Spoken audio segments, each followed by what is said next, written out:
병이 피레타 한의원의 강재춘 원장입니다. 자, 저번 시간에는 지루성 피부염 중에서도 염증이 왜 발생하는가, 질병 발생의 근본적인 이유는 뭔가, 신분도가 내려갔을 경우에 내 몸에서의 다양한 병리적 변화, 생리적인 변화까지 설명을 드렸죠. 자, 지금 이 시간에는 지루성 피부염의 정의, 또 발생 원인, 발생 기전, 치료 원칙, 치료 방법에 대해서 강의를 좀 해드리겠습니다. 자, 지루성 피부염의 정의 한번 살펴볼까요? 자, 저번 시간을 좀 상기하면서 좀 생각해 보세요. 자, 구멍이 많은 상체 부위로 과도한 열 쏠림 현상이 발생해서라는 이야기죠. 자, 구멍도 많은데 왜 상체 부위로 열이 많이 쏠릴까요? 바로 눈, 코, 귀, 입이 많아서라는 이야기입니다. 자, 열 에너지는 전도, 대류, 복사, 정발 네 가지 타입으로 이동한다 그랬죠? 자, 구멍이 많은 곳으로 열이 쉽게 방출이 될 수 있겠죠? 자, 열이 그쪽으로 방출이 될 때 바로 얼굴과 두피 쪽이겠죠? 자, 피부 온도가 상승되겠죠? 자, 피부 온도의 상승은 표면 장력의 약화를 동반한다 그랬죠? 자, 피부 온도가 상승이 되면 염증성 증상들이 생길 수 있죠.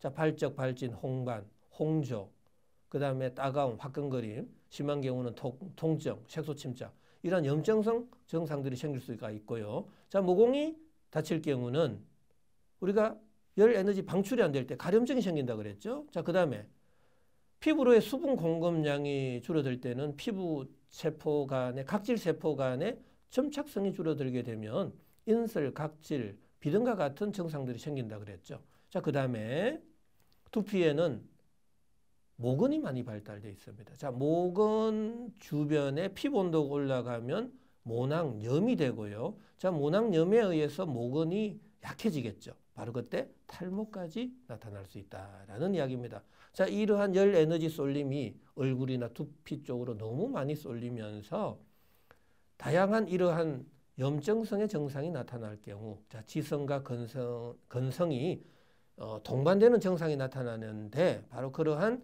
피부의 염증성의 질환을 지루성 피부염이라 정의할 수 있겠습니다.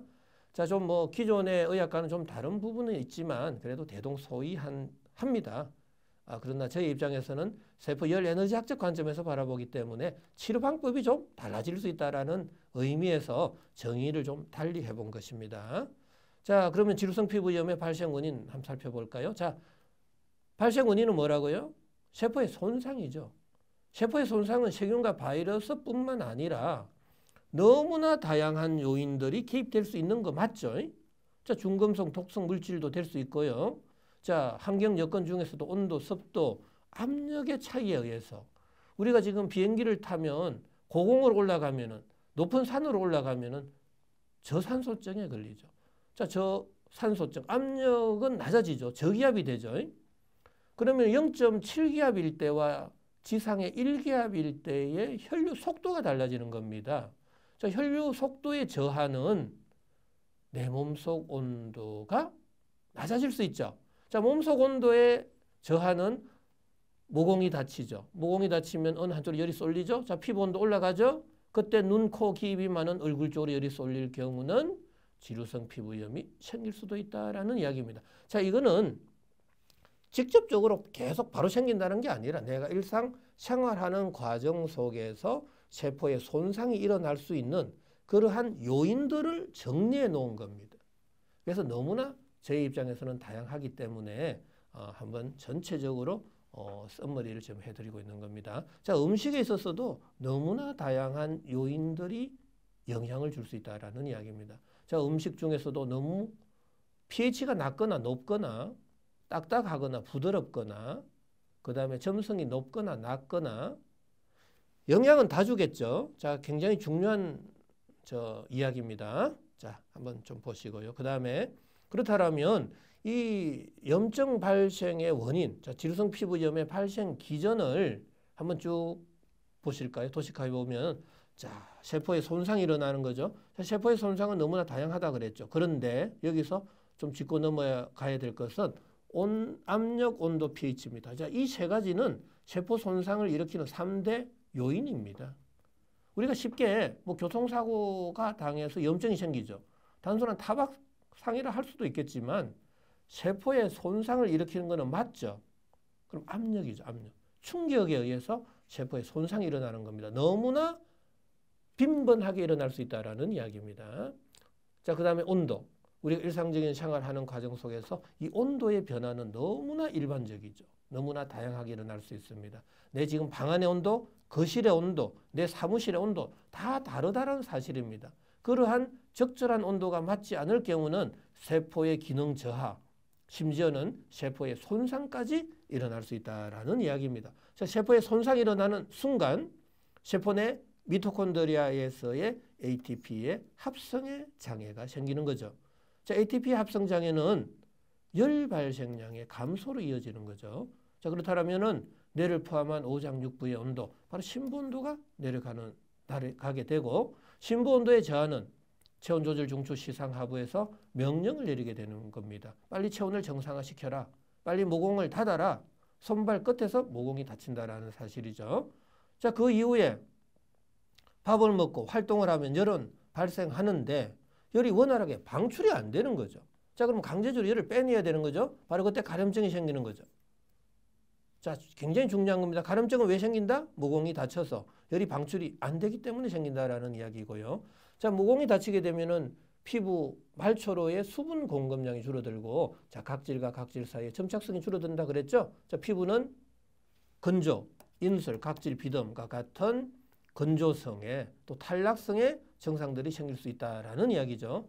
자, 이러한 각각의 증상들이 왜 발생했는지를 정확하게 이해해야 된다라는 이야기입니다. 자, 그 다음에 열 방출이 곤란하게 되면은 구멍이 많은 관절, 마찰이 있는 쪽으로 열이 쏠리게 된다고 그랬습니다. 자, 열의 쏠림은 바로 온도의 상승으로 이어지게 되죠. 자, 피부 온도의 상승이 바로 염증입니다.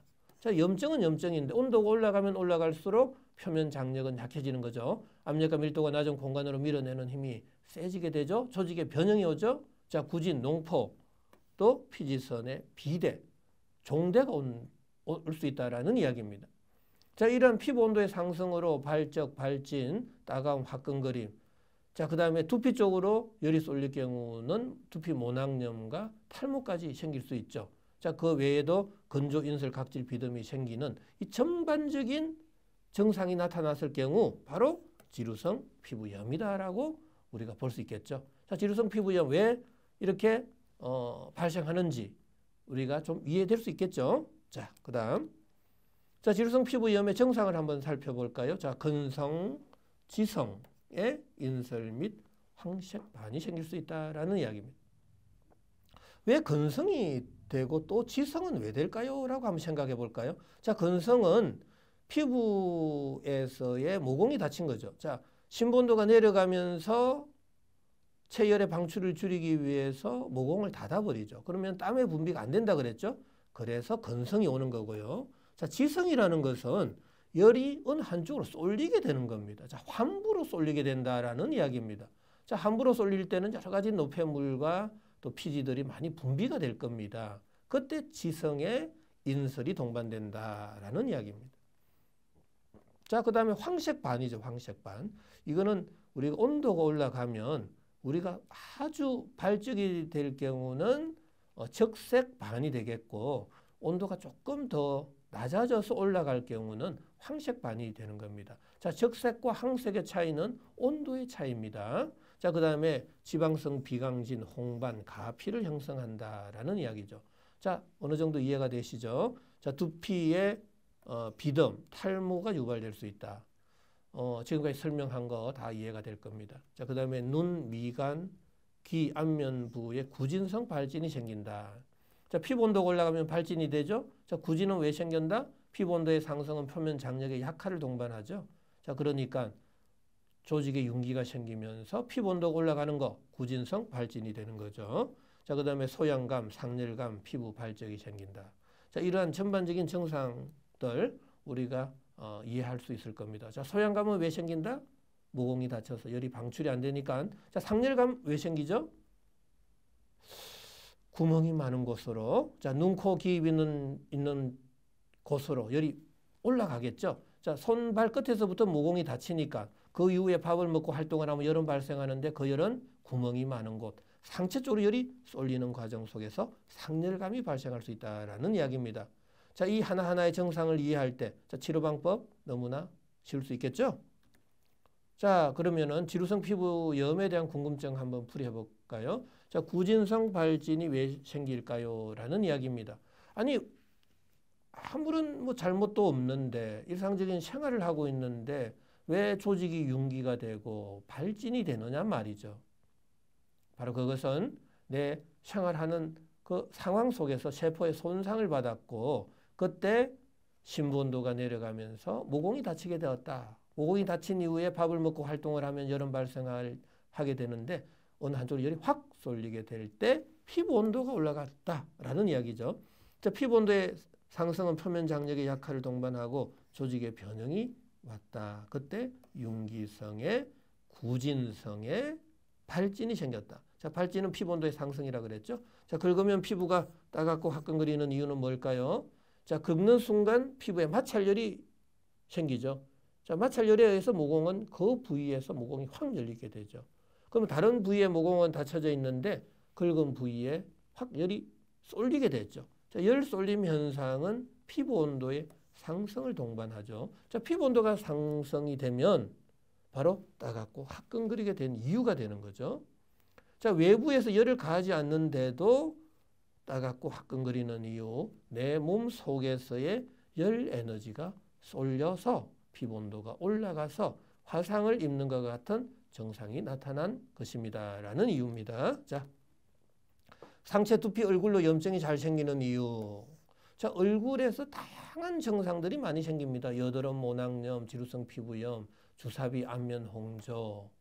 그 외에도 눈병, 코병, 입병, 기병 너무나 많이 생기죠. 왜 염증이 다 염증이잖아요. 염증은 왜 잘 생기는 거죠? 라는 이야기입니다. 바로 내 몸속 온도가 낮아져서 모공이 손, 발 끝에서부터 먼저 다쳐버렸다라는 이야기입니다. 자, 그러면 다친 이후에 밥을 먹고 활동을 하면 열은 발생하는데 그 열 에너지는 구멍이 많은 데로 열이 쏠리게 된다라는 이야기입니다. 자, 그럼 눈, 코, 귀, 입이 있는 얼굴, 상체로 열이 쏠리게 되겠죠? 그때 피부 온도가 올라가게 되었다. 자, 피부 온도의 상승은 바로 염증이라 그랬죠? 자, 그래서 염증이 생긴 겁니다. 자, 그 다음에 저녁에 가려움증이 심해지는 이유. 자, 오후 6시가 되면 심부온도가 내려간다 그랬죠? 심부온도의 저하는 모공을 닫아버리죠. 자, 모공이 닫히면 열 방출이 곤란하게 되겠죠. 자, 열 방출의 곤란은 강제적으로 열을 빼내려고 하게 되겠죠. 바로 그게 가려움증으로 나타나게 된다라는 이야기입니다. 그래서 낮보다는 밤에 더 가려움증이 심한 이유가 되는 것이죠. 자, 지금까지 지루성 피부염이 왜 발생했는지 또 어떠한 증상들이 있는지 자, 발생 기전은 뭔지 이렇게 살펴봤는데요. 자, 그러면 지루성 피부염을 어떻게 치료해야 되겠냐라는 이야기입니다. 자, 지금까지 설명한 것을 좀 생각해 보면서 치료 원칙을 한번 정해보죠. 자, 첫 번째로는 염증이죠, 염증. 염증은 왜 생겼다? 피부 온도가 높아진 거죠. 그래서 피부 온도를 먼저 낮춰야 된다라는 사실입니다. 자, 가려움증 치료해줘야죠. 열이 방출이 안 된 거죠. 왜? 모공이 닫혀서. 그래서 모공을 열어줘야 됩니다. 자, 모공을 열고 피부 온도를 낮춰야 된다라는 사실이죠. 그런데 이 두 가지는 동시에 일어날 수 없다라는 게 정말 지루성 피부염을 치료하기 어렵다라는 이야기가 되는 겁니다. 모공을 열면서 피부 온도를 낮추면 가려움증과 염증은 쉽게 치료되는데 우리가 아이스팩을 대는 순간 피부 온도는 낮아지지만 모공은 닫혀버리죠. 자, 사우나에 가면은 모공은 열리지만 피부 온도는 올라가 버리죠. 자, 이 두 가지는 동시에 일어날 수가 없다라는 사실이죠. 그러니까 이 지루성 피부염을 치료하기가 너무나 어려운 겁니다. 하지만 저는 이 두 가지를 동시에 일어날 수 있는 방법, 우리가 이 두 가지를 모공을 열면서 피부 온도를 낮추는 방법은 유일하게 낮아져 있는 심부 온도를 높이는 방법 외에는 없습니다. 자, 이 공간의 온도가 올라간다고 가정을 해봐요. 그럼 우리는 창문을 열게 되고 창문이 열리는 순간 뜨거운 열 에너지는 창문 바깥으로 나갈 때 창문에 성에가 생기게 됩니다. 내 인체 또한 똑같은 물리적인 현상이 발생하게 되는데 내 몸속 온도가 올라갈 경우 시상하부에서는 당연히 모공을 열게 됩니다. 체열의 방출을 많이 하기 위해서요. 자, 모공이 열리게 되면 항시 높은 온도에서 낮은 온도로 에너지는 방출이 되고 모공을 통해서 열이 확 방출이 될 때 피부에서는 땀이 나는 거죠. 자, 땀은 액체죠. 속의 온도가 올라가면 물은 수증기가 되고 수증기는 기체가 되죠. 자, 기체에서 액체로 변하는 순간 바로 우리는 이건 열 에너지가 빼앗길 때 생기는 거죠. 그래서 피부 온도는 낮아지는 거죠. 모공은 열리는 거죠. 어떻게 하니까? 속의 온도를 올리니까. 자, 그렇다면은 지루성 피부염의 3대 치료 원칙은 반드시 기억하셔야 됩니다. 낮아져 있는 몸속 온도는 올려라. 높아져 있는 피부 온도는 낮추라. 닫혀져 있는 모공을 열어라. 라는 이야기입니다. 자, 이런 세 가지의 3대 치료 원칙에서 벗어나는 순간 치료는 참 어렵겠죠. 꼭 기억하셔야 됩니다. 자, 지루성 피부염의 치료 방법 4가지입니다. 약물, 생활, 운동, 식이요법인데요. 일단 저 같은 경우는 약을 쓸 때 일단 심부 온도를 올려주는 약재를 많이 씁니다. 자, 온중, 속을 따뜻하게 하고 찬 기운을 발산시켜주는 약재, 땀 분비를 원활하게 해주는 발한 해표지제, 그리고 염증 치료해주는 청열 해독지제를 쓰게 됩니다. 자, 그래서 심부 온도 올리고 피부 온도 낮추고 모공을 열어주는 쪽으로 열 에너지를 전신으로 골고루 열을 분산시켜라 라는 이야기입니다. 피부 온도를 낮추기 위해서 세포의 열 에너지 대사를 강제적으로 억제를 시켜버리면 순간적으로 피부 온도가 낮아집니다. 문제는 심부 온도까지 낮아진다는 사실이죠. 자, 피부 온도가 낮아질 때는 발적, 염증, 가려움증은 순식간에 진정되겠지만 심부 온도가 내려가 버리면 모공은 더 닫혀버립니다. 자, 밥을 먹고 활동을 합니다. 열은 발생합니다. 그 열은 나갈 수가 없습니다. 어느 한쪽으로 열이 확 쏠릴 경우는 피부 온도 올라가서 염증이 되고 열이 방출이 안 될 때는 가려움증이 다시 생기겠죠. 자, 지루성 피부염은 뱅글뱅글 돌면서 만성화되는 겁니다. 그래서 반드시 심부 온도 올리고 피부 온도 낮추고 모공을 열어야 되겠지만 강제적으로 세포의 열 에너지 대사를 억제하는 약을 쓰면 안 된다라는 사실입니다. 자, 그 다음에 식이요법입니다. 자, 식이요법의 가장 기본은 소화, 또 분해, 흡수가 잘 되는 음식을 먹어야 된다라는 사실입니다. 자, 음식은 하나하나의 그 음식물의 특성을 이해하는 것도 굉장히 중요합니다. 먹어야 될 음식, 먹지 말아야 될 음식을 잘 가려서 선택해서 드시는 게 가장 기본이 되겠죠. 자, 그 외에도 자, 우리가 생활요법이죠. 자, 심부 온도를 최적화시켜 줘야 되는데 항시 따뜻한 곳에서 생활하는 게 기본이고 옷은 좀 충분히 입어주도록 해줘야 되겠습니다. 자, 그 다음에 너무 생활의 패턴이 규칙적이지 않으면 상당히 인체의 세포에서도 많은 영향을 줍니다. 그래서 안정적이고 규칙적인 생활을 좀 해보자라는 이야기입니다. 자, 그 다음에 운동을 하면 심부온도 올라갑니다. 그런데 운동은 제한적입니다. 너무나 힘듭니다. 그래서 하루에 기본적으로 1시간 정도는 하자라는 이야기고 낮보다는 저녁에 좀 운동을 하는 게 좋습니다. 자, 그리고 되도록이면 운동을 하더라도 수영이나 스킨스쿠버와 같은 운동은 치료 이후에나 좀 하는 게 좋겠다라는 이야기입니다. 자, 지금까지 지루성 피부염의 또 4대 치료 방법에 대해서도 설명드렸습니다. 자, 이번 시간 자, 염증이 왜 발생하는지, 심부 온도의 저하로 어떠한 인체의 생리적, 병리적 변화가 생기는지, 자, 지루성 피부염을 어떻게 치료해야 되는지에 대해서 집중적으로 좀 강의를 해드렸습니다. 자, 지금까지 시청해 주셔서 대단히 감사드립니다.